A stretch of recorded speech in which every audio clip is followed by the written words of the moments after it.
नमस्कार। आज 7 अक्टोबर 2020 भारतको राजधानी नयाँ दिल्लीमा गोर्खा नेतृत्व अनि केन्द्र सरकारमाझ एउटा बैठक हुन गइरहेको छ। म यहाँ जे कुरा भन्न गइरहेको छु मेरो यस भनाइलाई त्यस बैठकसँग जोडेर कसैले पनि नहेरिदिनु होला, किनभने मैले सुरुमा नै मेरो एउटा भिडियो बयानमा जानकारी गराएको थिएँ कि आजको बैठक गोर्खा अस्मिताको निम्ति हो भन्ने मलाई लागिरहेको छैन। जहाँ गोर्खाल्यान्ड टेरिटोरियल एडमिनिस्ट्रेसनको रिभ्यूको लागि बैठक गरिएको छ। पहिला गोर्खाल्यान्ड भनेर गरिए तापनि पछि सब्जेक्टमा फेरबदल गरेर करिजेन्डम पठाइएको छ। त्यो करिजेन्डम पठाउने आवश्यकता पर्ने एउटा बैठकले हाम्रो अस्मितालाई पटक्कै पनि लक्ष्य दिन सक्दैन। यसैले मेरो यी बयानहरू, आज मैले भन्न गइरहेको कुराहरू आज 11 बजेदेखि दिल्लीमा हुने बैठकसँग जोडेर कसैले पनि नहेरिदिनु होला। तर म के भन्न गइरहेको छु भने मैले यसै सोसियल मिडियामा समाचारहरू हेर्दै जाँदाखेरि तृणमूल पार्टीका एकजना नेता रञ्जन सरकारको एउटा भिडियो बयान मैले देखेँ। उहाँको त्यस भिडियो बयानमा मलाई आपत्ति जनाउन मन लाग्यो। हाम्रो बैठक के हुन्छ, नेता कता जान्छन्, जनताले के सोच्छन्, हाम्रो राजनीति अहिले कता के हुँदैछ, हामीलाई फुटबल बनाएर यो पोस्टदेखि त्यो पोस्ट पुर्याउँदैछ, त्यो पोस्टदेखि यो पोस्ट पुर्याउँदैछ, हामी चुनावी राजनीतिमा मक्ख परिराखेर आफैले आफैलाई मासिरहेको छौँ। यो हाम्रो समस्या हो। हामीले हाम्रो राजनीति नबुझ्नु हाम्रो समस्या हो। हामीले हाम्रो राजनीतिलाई सठिकसँग लान नसक्नु यो हाम्रो समस्या हो। हामी अर्काको आश्वासनमा रमाएर ताली बजाउँदै नाच्नु हाम्रो समस्या हो। तर हाम्रो समस्यालाई लिएर अरूले राजनीति गर्दा हामीले जुन सपना देखेको छौँ गोर्खा अस्मिताको, त्योसँग चाहिँ कसैले पनि खेलवाड नगरिदिनु। किनभने एक दिन यो सपना बिउझन्छ, बिउझेको दिन यो विपनामा परिणत हुन्छ। र म रञ्जन सरकारको केही कुराहरू, तृणमूल नेता रञ्जन सरकारको केही कुराहरूलाई म यसरी पनि जवाब दिन चाहन्छु। उनले भनेका रहेछन् आफ्नो वक्तव्यमा, गोर्खाल्यान्ड नन इस्यु हो र केन्द्रले यस सम्बन्धमा बैठक डाकेकोले बङ्गालले आफूलाई असम्मानित बोध गरेको बताएको छ। गोर्खाल्यान्ड तिम्रो निम्ति नन इस्यु हुन सक्छ, हुनै सक्छ, किनभने तिमी गोर्खा होइनौ। म यो रञ्जन सरकारलाई भन्दैछु। एउटा अगोर्खा रञ्जन सरकारको निम्ति गोर्खाल्यान्ड नन इस्यु हुन सक्छ, तर हामी भारतभरि छरिएर बसेका गोर्खाहरूको निम्ति यो इस्यु मात्रै होइन। यो यति पवित्र शब्द हो कि यस शब्दको नजिक तिमी उभिन पनि डराउँछौ। गोर्खाल्यान्ड नाम सुन्दा पनि तिमी थर थर काम्दै प्रेस बयान जारी गर्नु पर्दैछ अहिले। त्यसले गर्दा कृपया यसलाई नन इस्यु नभनिदिनु होला। हो, हामी गोर्खाको निम्ति यो धेरै अघिदेखि राजनैतिक इस्यु भनेर जाँदैछौँ। केन्द्र सरकारको निम्ति यो कूटनैतिक इस्यु हुन सक्छ, तिम्रो लागि नन इस्यु हुन सक्छ। यो अहिले त्यो भावी सम्भावना जुन एउटा राज्य निर्माणको छ त्यो अघिको कुराहरू हो। तिमीले बयान दिँदा भोलिको दिनलाई पनि सोचेर बयान दिएको हुनुपर्छ। यो नन इस्यु पटक्कै होइन। अर्को कुरा उहाँले भन्नुभएको रहेछ, जब तक हमारा खून रहेगा, जब तक हमारा ममता बनर्जी हमारा साथ है, किसी को चिंता करने की कोई जरूरत नहीं। म पनि भन्न चाहन्छु, गोर्खाको खून अर्थात् रगत पानी होइन। हामी भित्र पनि रातो रगत नै बग्छ, अनि त्यो रातो रगत बग्छ जुन रातो रगतले यो देशलाई बचाएर राखेको छ। त्यो रातो रगत बग्छ जुन रातो रगतले उचालेको हतियारले विश्व थरथर काँपेको छ। तपाईहरुको इतिहास कस्तो छ लडाईँको, युद्धभूमिको मलाई थाहा छैन, तर हामीले यो देशलाई सेवा गरेको इतिहासलाई एकपल्ट पढेर, एकपल्ट बुझेर, हामीले यो देशलाई गरेको सुरक्षाको इतिहासलाई हेरेर मात्रै रगतको बयान दिनु, खुनको बयान दिनु, नभएदेखि रगतको महत्त्व नबुझ्नेहरूले, यो देशलाई सुरक्षा गर्ने जातिको महत्त्व नबुझ्नेहरूले यो प्रकारको बयानबाजी नगर्नु। अनि अर्को, तपाई भित्र रञ्जन सरकारज्यू, तपाई भित्रको डर, भित्र मुटु लकलक काँपिरहेको स्पष्ट देखेँ मैले तपाईको बयानमा। तपाई भन्दै हुनुहुँदो रहेछ, जब तक ममता बनर्जी हमारा साथ है किसी को चिंता करने की कोई जरूरत नहीं। भनेको ममता बनर्जीको साथ छैन भनेदेखि चाहिँ हामी यो लडाईँ हार्छौं, किनभने यो भूमि हाम्रो होइन भनेको होइन त। कुनै पनि व्यक्ति, कुनै पनि सत्ता यो संसारमा दीर्घजीवी छैन। दीर्घजीवी छ त केवल चलायमान क्रान्ति, अनि हामी त्यही चलायमान क्रान्तिमा प्रवाहित भइरहेको छौं, बहिरहेको छौं। यो कुरा तृणमूल कांग्रेसका नेतृत्वहरूले स्पष्ट रूपमा बुझेको राम्रो। अर्को कुरा उहाँले भन्नुभएको रहेछ, जीविका और डेवलपमेंट के हमारा ममता बनर्जी ने जो काम किया है हम लोग उनके साथ हैं। जीविकाको कुरा नगर्नु हामी गोर्खालाई। हामी जीविकाको लागि राजनीति गर्ने होइन। हामी आय आर्जनको निम्ति राजनीति गरिरहेका छैनौं। हामी कुर्सीको निम्ति हो, केही नेताहरूले कुर्सीको निम्ति राजनीति गर्दा आजसम्म गोर्खाल्यान्ड हुन सकेको छैन, पक्का हो, मान्छु त्यो कुरा। तर गोर्खा जाति, समग्र गोर्खा जाति केही नेता पनि होइन। त्यो गोर्खा जातिभित्र लालच नभएकाहरू पनि छन्।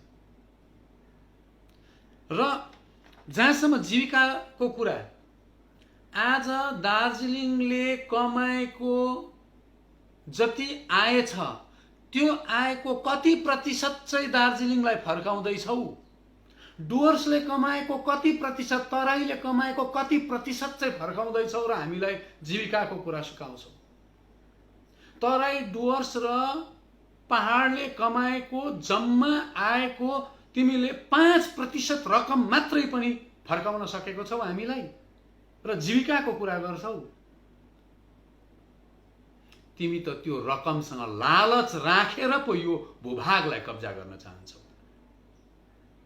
किनभने हामीले देखेको छौं, हामी यहाँ जुन प्रकारको वस्तुहरू किनबेच गर्छौं, जुन हामीले हाम्रो घरमा राख्न, सजाउन, हिँड्न, खान जुन किसिमको कमोडिटी हामी किन्छौं, बंगालको अधिक भन्दा अधिक संख्याले त्यो कमोडिटीको, त्यो सामानहरूको कल्पनासम्म गर्न सक्दैन। त्यसले गर्दा कृपया वक्तव्य दिँदा हामीलाई जीविकाको लालचमा वक्तव्य पनि नदिनु होला, किनभने हामीले दिएको 5% अंश पनि सत्ताले हामीलाई फर्काउन सकेको छैन। तेस्रो, उहाँले भन्नुभएछ, जब तक हमारा दम रहेगा, जब तक हमारा खून रहेगा, इसके विरोध में हम आंदोलन करेंगे। जब तक हमारा दम रहेगा, जब तक हमारा खून रहेगा भनेको कस्तो आन्दोलनको कुरा गरेको? हिंसात्मक आन्दोलनको कुरा गरेको। सत्तामा बसेर जसले हिंसालाई दमन गर्नुपर्छ, सत्तामा बसेर जसले राम्रो कुरालाई प्रोपोगेट गर्नुपर्छ, उमार्नुपर्छ, त्यो चेतनाले जनतालाई रगतको होली खेल्न उक्साएको कस्तो प्रजातन्त्र, कस्तो गणतन्त्र तिम्रो राजनीतिक दलले जनतालाई दिँदैछ? जब तक हमारा खून रहेगा भनेको रगत बग्नु पर्ने कुरा गरेको, सत्तामा बसेर यो कुरा गर्न पटक्कै सुहाउँदैन। म यसै पनि हिंसा विरोधी व्यक्ति हो र हामीले हिंसालाई सोचेकासम्म पनि छैन, तर हाम्रो विचार तिम्रो लागि धेरै भारी कुरा हो। यो भविष्यको गर्भमा छ, यसले अगाडि धेरै कुरा देखाउँदै जानेछ। सत्तामा बस्नेहरूले बोल्दा होस सम्हालेर बोलेको राम्रो हो म भन्ने ठान्छु।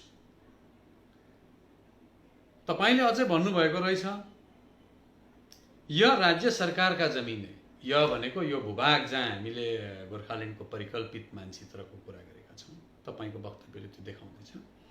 यह राज्य सरकार का जमीन है, हमारा जन्मभूमि है, हमारा कर्म भूमि है, इसको कोई भी बाहर से आकर सांसद बन के कुछ भी कह सकता है, ऐसा नहीं होता है। एक पटक आफूले भनेको कुरा आफैलाई लगाएर हेर्नुहोस् त रञ्जन सरकारज्यू। यो हमारा जन्मभूमि है भन्नुभयो, यो हमारा कर्म भूमि है भन्नुभयो। यो कर्म भूमिमा भएका चिया बगानहरूमा तिम्रा अनुहारहरू किन छैनन्? कसरी यो तिम्रो कर्म भूमि हो? कसरी यो तिम्रो जन्मभूमि हो? एक पटक तिम्रै सरकारमा भएको पश्चिम बंगाल सरकारले दिएको 1986 को व्हाइट पेपर पढन हो साथी हो।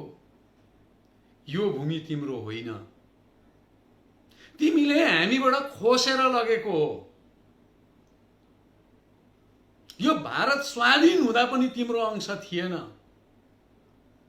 तिमीले कहाँबाट कसरी चुडाएर कसरी खोसेर लग्यौ। म आज यतिको उमेरको भएँ, यही सिलिगुडीमा म सानोमा हुर्किँदा पनि तिम्रो जनसङ्ख्या यहाँ यति थिएन। एउटा यस्तो समय छ, एउटा यस्तो सेन्सस छ, तिम्रो जनसङ्ख्या यहाँ थिएन। अनि भन्छौ यो तिम्रो जन्मभूमि र कर्मभूमि हो। अर्काको जमिनलाई लगेर उपनिवेश बनाएर त्यसलाई आफ्नो जन्मभूमि बताउने, ए महाशय तिमी तिम्रो इतिहास राख, हामी हाम्रो इतिहास राख्छौं। जन्मभूमि र कर्मभूमिकै आधारमा यदि माटो छुट्याउने हो भने तिम्रो सरकारले सेमिनार डाकोस्, त्यहाँ म आएर बोल्न तयार छु। यो कसको भूमि हो त्यो दिन छुट्याउँ। सक्छौ? आँट छ? झुटो कुरो प्रचार गरेर राजनीति गर्नु पनि राजनेतालाई सुहाउँदैन। अनि अर्को कुरा तपाईले भन्नुभएछ संविधान भी इसको मान्यता नहीं देती, अर्थात हाम्रो मागको बंगालबाट अलग हुने छुट्टै राज्यको मागको भनेको संविधान भी इसको मान्यता नहीं देती, हमारा देश का गणतंत्र भी इसको मान्यता नहीं देता। एक पटक संविधान को धारा 3 लाई पढ्ने अनुरोध म रञ्जन सरकार महाशयलाई गर्न चाहन्छु। संविधानले अनुमति दिन्छ कि दिँदैन? एक पटक तपाईले संविधान पल्टाएर हेर्नुहोस्। सायद तपाईले संविधानको नाम सुन्नु मात्रै भएको छ होला, पढ्नु भएको छैन। यसैले यो किसिमको वक्तव्य जारी गर्दै हुनुहुन्छ। अनि गणतन्त्र अर्थात प्रजातन्त्रले मान्यता दिन्छ कि दिँदैन भन्ने कुरामा ल ठीक छ नि त। म एउटा कुरा म रञ्जन सरकारज्यूलाई होइन, भारत सरकारलाई राखेर मेरो कुरा अन्त गर्न चाहन्छु। गणतन्त्रले दिँदैन, प्रजातन्त्रले दिँदैन, कुनै केले दिँदैन। नदिएको भनेको चाहिँ यहाँको चुनावी आँकडाले हो। गोर्खाल्यान्डसँग यदि केन्द्र सरकारलाई समस्या छ भने, जातिको नाममा राज्यसँग यदि केन्द्र सरकारलाई समस्या छ भने, जातिको नाममा राज्यसँग यदि राज्य सरकारलाई समस्या छ भने, म बंगाल सरकार र भारत सरकारलाई संयुक्त रूपमा एउटा प्रतिश्रुति पनि दिन चाहन्छु, एउटा अनुरोध पनि गर्न चाहन्छु। लो म वचन दिँदछु, म मेरो जीवनमा कहिल्यै पनि गोर्खाल्यान्ड र अलग राज्य माग्ने छुइन, तर एउटा कन्डिसनमा। त्यो कन्डिसन चाहिँ के हो भने यो भारतमा जति पनि जातिको नाममा राज्यहरू छ त्यो नामहरू सबै हटाऊ। प्रोभिन्स राख, north province, east province, south province, middle province, south east province, central province, पनि के वेस्टर्न प्रोभिन्स, विभिन्न किसिमको प्रोभिन्स राख।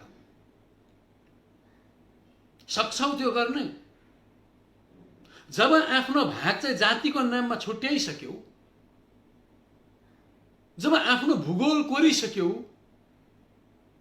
अनि भन्छौ यो संघीय देश हो, संघीय देशमा राज्यको डेफिनेसन के हुन्छ? र हामीलाई चाहिँ सिकाउँछ जातिको नाममा देश हुँदैन, के अरे राज्य हुँदैन।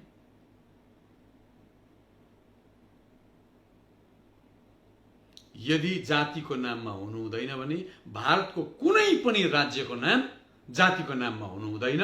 गोर्खाहरू चुपचाप बस्छ। यो संघीय देश हुनु हुँदैन, यो सिङ्गो देश हुनुपर्छ। गोर्खाहरू चुपचाप बस्छ। आफूलाई चाहिने चाहिँ सबै प्रयोग गर्ने, अरूलाई चाहिने बेलामा चाहिँ त्यसको विरोध गर्ने। यो चरित्र देशले त्यागेको हुनुपर्छ, यो चरित्र राज्यले त्यागेको हुनुपर्छ। हामी भकुण्ड भएका छौं हाम्रै नेतृत्वहरूको कारणले, तर हामी लाचार छैनौं। हामी भित्र घर झगडा हुन सक्छ, हामी हाम्रै भित्रको दलहरूलाई म विरोध गर्न सक्छु। हामी एकअर्कामा बाजाबाज गर्न सक्छौं, एकअर्कामा विरोध गर्न सक्छौं, किनभने यो हाम्रो घर हो। तर यो माटोलाई उपनिवेश बनाएर बाहिरबाट आएर तपाईहरुले चाहिँ कमसेकम यो किसिमको वक्तव्य जारी नगर्नुहोस्। वक्तव्य दिन अघि धेरै सोच्नुहोस्। गोर्खाल्यान्ड चुनावको इस्यु होइन, हाम्रै नेताहरूले नि सुन्नुपर्छ। गोर्खाल्यान्ड चुनावको इस्यु होइन, भोट माग्ने भाडा होइन गोर्खाल्यान्ड। न गोर्खा नेताहरूको भोट माग्ने भाडा हो, न राज्य र केन्द्रको नै भोट माग्ने भाडा हो। यसले एउटा समय आउँछ, नजिकै देख्दैछु त्यो समयलाई मैले। एउटा समय आउँछ, भोटदेखि माथि गएर गोर्खाहरूले राजनीति गर्नेछन्। तपाईहरुको तर्क, म पुनः तृणमूल नेतालाई नै भन्दैछु, तपाईहरुको तर्क त्यस दिनको निम्ति तयार राख्नुहोस्। धन्यवाद।